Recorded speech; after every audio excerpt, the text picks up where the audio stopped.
दापोली मार्गावर रात्री एक भीषण अपघात झाला। एका पांढऱ्या रंगाच्या कारने थेट विजेच्या खांबाला जोरदार धडक दिली। या धडकेमुळे खांब मोडला आणि वीज वाहिन्या रस्त्यावर कलंडल्या। मिळालेल्या माहितीनुसार रात्री 10:30च्या सुमारास एक पांढऱ्या रंगाची कार दाभोळकडून दापोलीकडे येत होती। प्रवासादरम्यान अचानक गाडी रस्त्या शेजारील विजेच्या खांबावर जाऊन आदळली। धडकेमुळे खांब मोडला आणि वीज वाहिन्यांसह रस्त्याच्या बाजूला खांब कलंडला। प्रवासी थोडक्यात बचावले।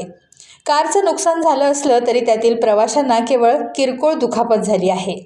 अपघात घडल्यानंतर परिसरातील नागरिकांनी मदतीसाठी धावाधाव केली।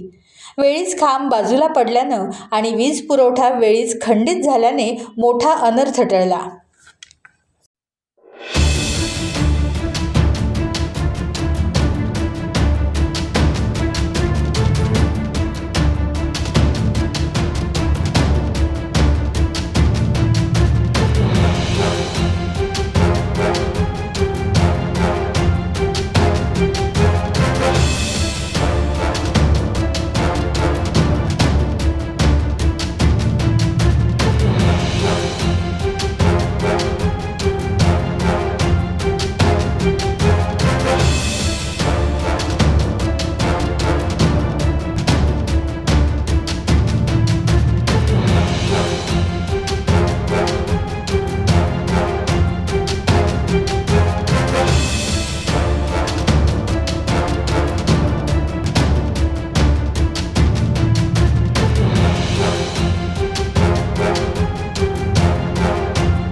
टाइम्स डिजिटलला लाईक करा, शेअर करा, सबस्क्राईब करा आणि बेल आयकॉन दाबायला विसरू नका।